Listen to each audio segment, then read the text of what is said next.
This week's Torah portion, Parshat Shoftim, falls within the month of Elul, this month before Rosh Hashanah and Yom Kippur, this month of introspection, of preparation for the awesome moment when we stand together as one community to be very real and very raw and feel our sense of connection and purpose and renewal for the coming year. This week's Parshat Shoftim opens with the line, "Judges and officers you should appoint in your gates."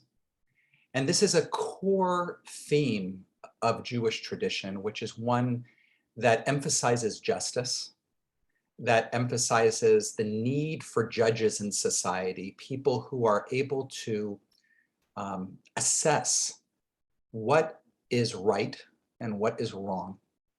And what we know from this parsha is there's a famous line that says, "Tzedek, tzedek, tirdof," justice, justice, you shall pursue, tirdof, meaning there's no fixed thing of what is right and what is wrong, but is something that we are constantly discovering. And we discover that through each other. And it's something that we're bidden to be connected with and to express. What I'd like to do this week, that we are in the month of Elul, is offer a Hasidic interpretation of this verse. The Hasidic interpretation takes gates, justice and officers you should appoint in your gates, to refer to the 7 gates of the body. That there are the gates of the ears, of the eyes, of the nostrils, of the mouth, the gates of touch, all of the ways that we experience the world and interact with the world through our senses. And the injunction here is that we should appoint judges, we should be aware of and be discerning about how do we look in a way that brings righteousness to the world? How do we listen? How do we smell? How do we taste? How do we touch? And so our month of introspection of Elul is to really begin to ask those questions. How do I look at the world? How do I look at the people in my life and around? Am I able to see beauty as light as well as darkness? Am I willing to give people the benefit of the doubt? Do I look in that way? Do I see the good in things? Listening. Am I able to listen to what I'm hearing and not just make a snap judgment about it, but hear really deeply where other people are coming from? What's the motivation behind what is being said?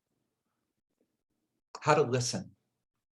Smell, right? Smell is our initial way. It's almost like an intuitive way of relating to the world. Not only do we smell things that smell good, but we could or bad, but we can also interpret that it can be kind of like that feeling that we get, that initial, this smells funny, or this smells great. And how do we take that intuition and let our smell be something that be able to discern? Are we bringing our own kind of past experience or agendas or feelings to the moment and interpreting it that way? Or when we smell something, is it really coming from a real intuitive place? This is something I need to pay attention to. This is something I need to stay away from. This is something I need to address. And then, of course, mouth can be what we take in or what we put out. And for taking in, what do we consume? Is what we're consuming food-wise, material-wise? Is it something that is that helps bring us towards greater health, towards greater wholeness? Or is it something that is coming from a desire or need that can't really be fulfilled? And what we say, obviously, how do we speak words of our own truth in ways that bring blessing, in ways that are not divisive, but able to be inclusive at the same time that we may have to say difficult things. And of course, touch. How do we act in the world? What steps do we take to address things that are not complete, issues that need attention in the wide world and in our own lives? So these are the questions that we begin to ask ourselves as we prepare for the High Holy Days. That how we see the world, that we see them through these gates. And we have to be careful and be aware of how is our own gates presenting reality to us? And does it increase our own sense of connection and aliveness and truth in our own lives?